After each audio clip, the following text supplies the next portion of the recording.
এডিএমৰ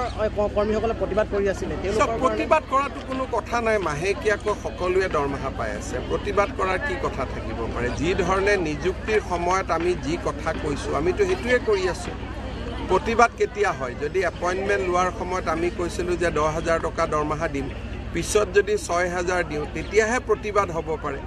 আমি যেনেকৈ নিযুক্তি দিছিলোঁ তেনেকেই আমি কৰি আছোঁ আমিতো কাকো প্ৰতাৰণা কৰা নাই গতিকে প্ৰতিবাদৰ স্থলটো ক'ত প্ৰতিবাদ কেতিয়া হয় প্ৰবঞ্চনা কৰিলে হয় আমিতো কাকো প্ৰবঞ্চনা কৰা নাই বৰঞ্চ যদি কৈছিলোঁ যে চাকৰিটো 8,000 হ'ব আজি দৰমহা বাঢ়ি 10,000হে হৈছে কোনোতো কমি যোৱা নাই ক'তো এডিএমৰ কৰ্মীসকলে প্ৰতিবাদ কৰি আছিলে প্ৰতিবাদ কৰাটো কোনো কথা নাই মাহেকীয়াকৈ সকলোৱে দৰমহা পাই আছে প্ৰতিবাদ কৰাৰ কি কথা থাকিব পাৰে যি ধৰণে নিযুক্তিৰ সময়ত আমি যি কথা কৈছোঁ আমিতো সেইটোৱে কৰি আছোঁ প্ৰতিবাদ কেতিয়া হয় যদি এপইণ্টমেণ্ট লোৱাৰ সময়ত আমি কৈছিলোঁ যে 10,000 টকা দৰমহা দিম পিছত যদি 6,000 দিওঁ তেতিয়াহে প্ৰতিবাদ হ'ব পাৰে আমি যেনেকৈ নিযুক্তি দিছিলোঁ তেনেকেই আমি কৰি আছোঁ আমিতো কাকো প্ৰতাৰণা কৰা নাই গতিকে প্ৰতিবাদৰ স্থলটো ক'ত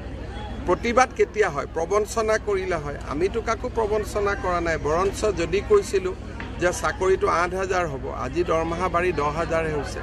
কোনোতো কমি যোৱা নাই ক'তো এডিএমৰ কৰ্মীসকলে প্ৰতিবাদ কৰি আছিলে প্ৰতিবাদ কৰাটো কোনো কথা নাই মাহেকীয়াকৈ সকলোৱে দৰমহা পাই আছে প্ৰতিবাদ কৰাৰ কি কথা থাকিব পাৰে যি ধৰণে নিযুক্তিৰ সময়ত আমি যি কথা কৈছোঁ আমিতো সেইটোৱে কৰি আছোঁ প্ৰতিবাদ কেতিয়া হয় যদি এপইণ্টমেণ্ট লোৱাৰ সময়ত আমি কৈছিলোঁ যে 10,000 টকা দৰমহা দিম পিছত যদি 6,000 দিওঁ তেতিয়াহে প্ৰতিবাদ হ'ব পাৰে আমি যেনেকৈ নিযুক্তি দিছিলোঁ তেনেকেই আমি কৰি আছোঁ আমিতো কাকো প্ৰতাৰণা কৰা নাই গতিকে প্ৰতিবাদৰ স্থলটো ক'ত প্ৰতিবাদ কেতিয়া হয় প্ৰবঞ্চনা কৰিলে হয় আমিতো কাকো প্ৰবঞ্চনা কৰা নাই বৰঞ্চ যদি কৈছিলোঁ যে চাকৰিটো 8,000 হ'ব আজি দৰমহা বাঢ়ি 10,000হে হৈছে কোনোতো কমি যোৱা নাই ক'তো এডিএমৰ কৰ্মীসকলে প্ৰতিবাদ কৰি আছিলে প্ৰতিবাদ কৰাটো কোনো কথা নাই মাহেকীয়াকৈ সকলোৱে দৰমহা পাই আছে প্ৰতিবাদ কৰাৰ কি কথা থাকিব পাৰে যি ধৰণে নিযুক্তিৰ সময়ত আমি যি কথা কৈছোঁ আমিতো সেইটোৱে কৰি আছোঁ প্ৰতিবাদ কেতিয়া হয় যদি এপইণ্টমেণ্ট লোৱাৰ সময়ত আমি কৈছিলোঁ যে 10,000 টকা দৰমহা দিম পিছত যদি 6,000 দিওঁ তেতিয়াহে প্ৰতিবাদ হ'ব পাৰে আমি যেনেকৈ নিযুক্তি দিছিলোঁ তেনেকেই আমি কৰি আছোঁ আমিতো কাকো প্ৰতাৰণা কৰা নাই গতিকে প্ৰতিবাদৰ স্থলটো ক'ত প্ৰতিবাদ কেতিয়া হয় প্ৰবঞ্চনা কৰিলে হয় আমিতো কাকো প্ৰবঞ্চনা কৰা নাই বৰঞ্চ যদি কৈছিলোঁ যে চাকৰিটো 8,000 হ'ব আজি দৰমহা বাঢ়ি 10,000হে হৈছে কোনোতো কমি যোৱা নাই ক'তো এডিএমৰ কৰ্মীসকলে প্ৰতিবাদ কৰি আছিলে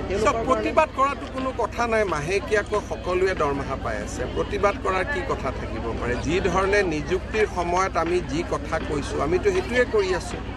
প্ৰতিবাদ কেতিয়া হয় যদি এপইণ্টমেণ্ট লোৱাৰ সময়ত আমি কৈছিলোঁ যে 10,000 টকা দৰমহা দিম পিছত যদি 6,000 দিওঁ তেতিয়াহে প্ৰতিবাদ হ'ব পাৰে আমি যেনেকৈ নিযুক্তি দিছিলোঁ তেনেকেই আমি কৰি আছোঁ আমিতো কাকো প্ৰতাৰণা কৰা নাই গতিকে প্ৰতিবাদৰ স্থলটো ক'ত প্ৰতিবাদ কেতিয়া হয় প্ৰবঞ্চনা কৰিলে হয় আমিতো কাকো প্ৰবঞ্চনা কৰা নাই বৰঞ্চ যদি কৈছিলোঁ যে চাকৰিটো 8,000 হ'ব আজি দৰমহা বাঢ়ি 10,000হে হৈছে কোনোতো কমি যোৱা নাই ক'তো